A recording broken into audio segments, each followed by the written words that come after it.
Galia, I'm leaving a little early today. You'll close the kiosk yourself, Elizaveta said almost in a whisper. And cover for me if necessary. Why are you even asking, silly, her coworker replied, taking a bite of a fresh bun.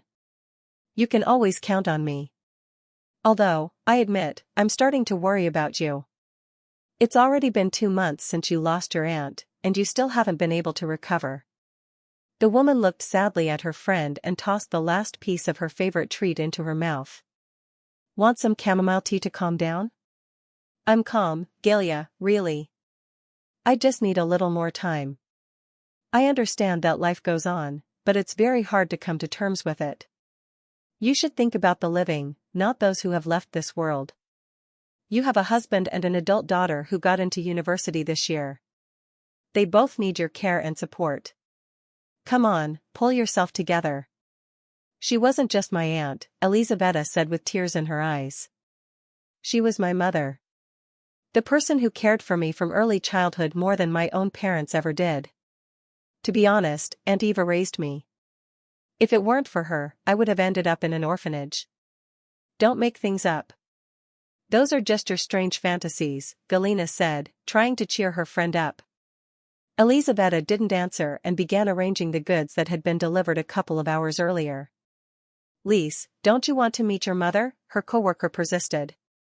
You haven't seen her for 32 years. That's practically a lifetime. Galia, would you want to see the woman who gave birth to you and then abandoned you alone in an apartment when you were 6 years old, running off with her new boyfriend to another city 1,000 kilometers away? She didn't care who would feed you, whether you'd be able to find your way to your aunt's house. Actually, not even that. She didn't care whether you stayed alive. She never once tried to find out how I was doing for decades. I understand your resentment, but she's still your mother, Galina said thoughtfully. What if she's no longer alive? This may be your last chance to see her. I don't care, just like she didn't care once. We drifted apart like ships at sea.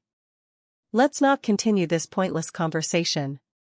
I've always had, still have, and always will have only one mother. She is forever in my heart. And Milena, your daughter, dreams of meeting her real grandmother. She'd be better off appreciating the woman who paid for her tutors and gave her money for spending every week. I don't want to talk about it, Galia. Let's stop. I'm tired, and I have a headache. All right, dear. As they say, living a life is not as easy as crossing a field. You'll get through this. Elizaveta left work 50 minutes early. She always did that whenever she wanted to spend a few hours alone. Outside, a light drizzle was falling, the kind that reminded her of the approaching autumn. Autumn chill and muddy weather. It was already getting dark despite the early hour. The woman glanced at her watch. 6:10. That meant she had almost an hour for peace and nostalgia. Elizaveta pulled her hood over her head and quickly headed toward home.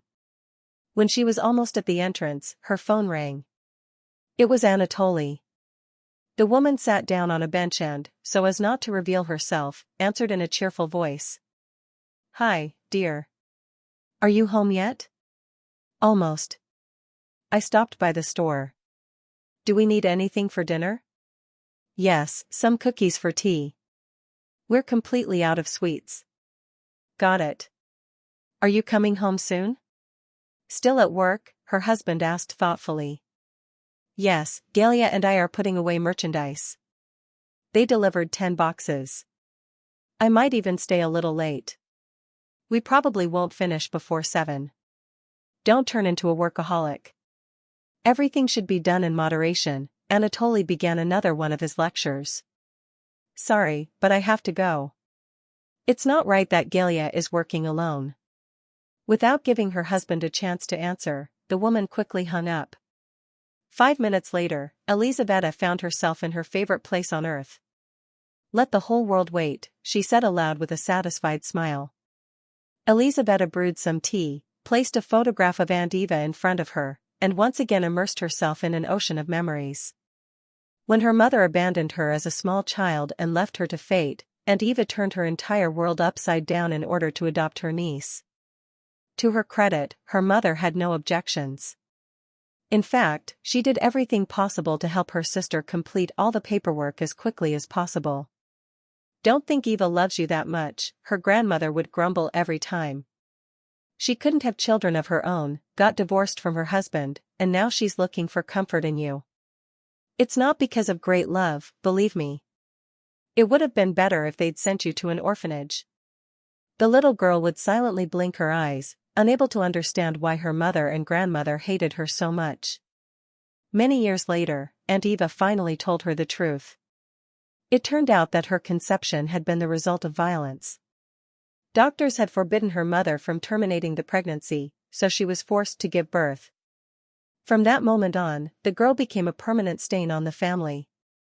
Her relatives constantly looked at her with hatred, avoided meeting her, and never gave her gifts. Only Aunt Eva was always there. Only Aunt Eva loved her niece with all her heart until the very end of her life. At that thought, Elizaveta felt her chest tighten. Those final years of her mother's life. How difficult they had been. Why had God punished such a saintly woman with so much suffering? Even now, Elizaveta could not understand. 3 long years of a terrible illness. They tried everything. They took her to countless doctors. Nothing helped. But what hurt the most was something else, the attitude of Milena and Anatoly, who never visited their sick relative and never helped care for her. "This is the woman who raised me, the woman who saved my life. How can you be so indifferent to her?" Elizaveta would say in outrage. "Dear, don't exaggerate," Anatoly replied. "She was only doing what any aunt would do. Anyone in her place would have taken their niece under their wing. You keep giving her medals she never earned. You only say that because Aunt Eva always believed you weren't worthy of me. She never hid her opinion and always told you exactly what she thought." "I don't care about her opinion," Anatoly answered rudely. "And I don't care about her either. If you want to run around taking care of her, go ahead. But don't count on me. I won't even lift a finger. It has nothing to do with you personally. I simply haven't liked that woman since the day we met." Milena always sided with her father and didn't even want to hear about Aunt Eva. "Daughter, aren't you ashamed?" Elizaveta would ask in disappointment. "Mom, what's your problem? I could force myself to visit her, but I don't want to." "And you're doing the right thing. You can't make someone care by force." "Mom, please don't be offended. I don't want to lie to you, be rude, or argue. I guess I just feel like she's a stranger to me. If it were my real grandmother, that would be different. Let's find her and meet her. I think she's probably really cool." "Forget it." Elizaveta shouted at her daughter. "Don't even think about something like that. Better focus on getting into university." Elizaveta had to handle every problem and responsibility on her own. In the mornings, she prepared breakfast and rushed to Aunt Eva's house to feed and wash her. Then she went to work. In the evening, she returned to her aunt, and afterward went home, where cleaning and cooking were waiting for her. Sometimes she slept only 3 hours a night. Dark circles appeared under her eyes, and new wrinkles began to show. "My dear girl, you need to rest," the sick woman worriedly told her. "Don't come for a few days. I'll manage on my own." "That's impossible, Mom. Please don't even try. I'll stay overnight with you from time to time."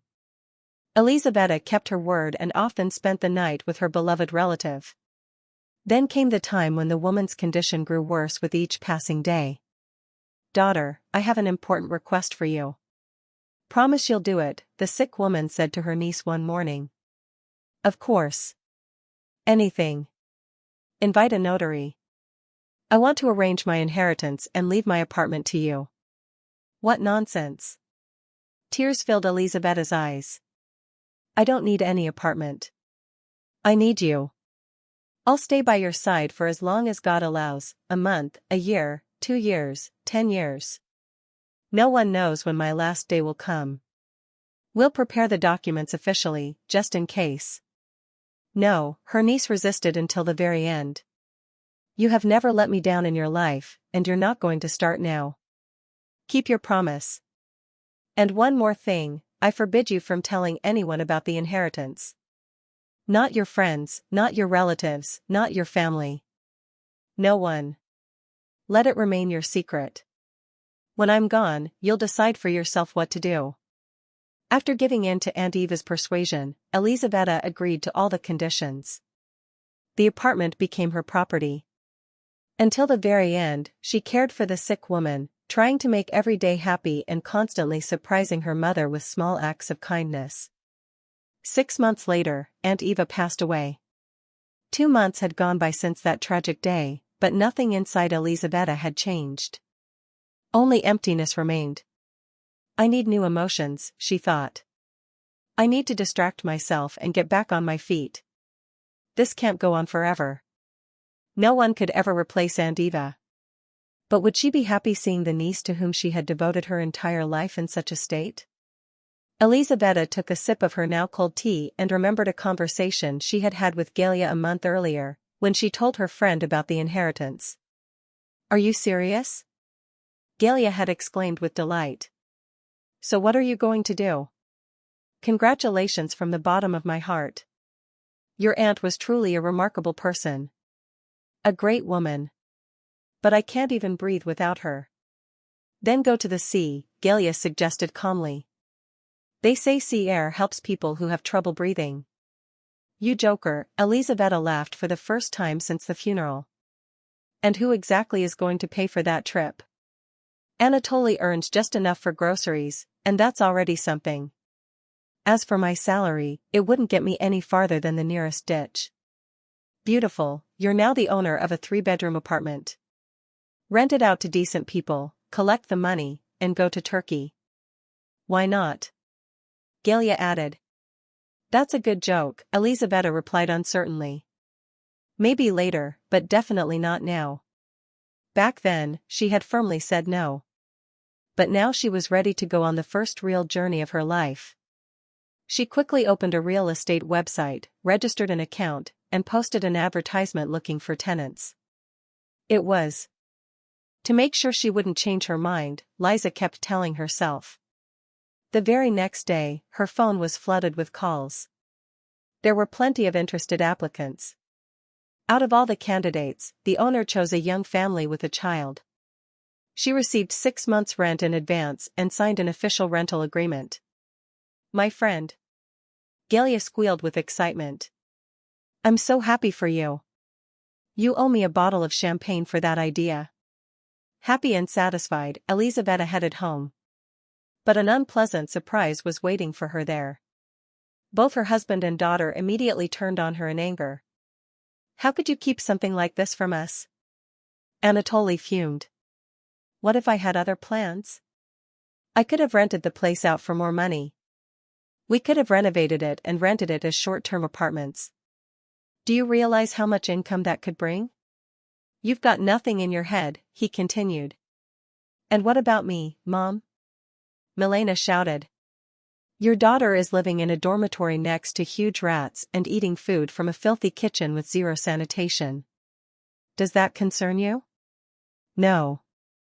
Instead of letting me live in that apartment, you moved complete strangers in, secretly pocketed the money, and now you're going to the seaside. Brilliant, but shameless. Elizaveta sat silently at the table, carefully looking at her husband and daughter. I've listened to you. If you're finished, now it's my turn to speak. And you're going to listen without interrupting. Every single word. Agreed? Anatoly and Milena said nothing. You won't believe it, but I hid the fact that I inherited an apartment because I wanted to see your true faces. And the relatives I'm talking about are you. Liza paused. Let me explain, just in case. For years, I asked you for help. Not one of you even showed up at Aunt Eva's house. Fine, let's say you didn't like her for personal reasons. But you didn't care about me either. I slept 3 hours a night. I worried. I suffered. And you didn't care. You slept peacefully in warm beds and ignored all my problems. Stop making things up, Anatoly muttered unhappily. I ignored everything. I don't even know why. Maybe I was deceiving myself. Maybe I didn't want to admit what was obvious. My family wasn't really a family at all. It was a group of strangers driven by selfish desires. We weren't the ones planning secret trips to the sea or hiding things. Milena protested. Elizaveta smiled bitterly. I feel sorry for you. But unfortunately, life rarely gives good things to people like you. She took a deep breath and continued.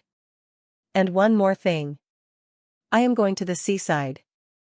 I will rent out the apartment, and I will spend every penny of that money on myself. If anyone doesn't like it, the door is open.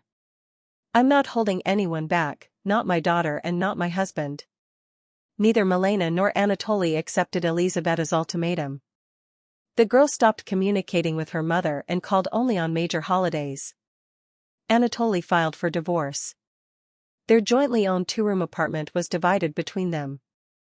Elizaveta did not grieve for long.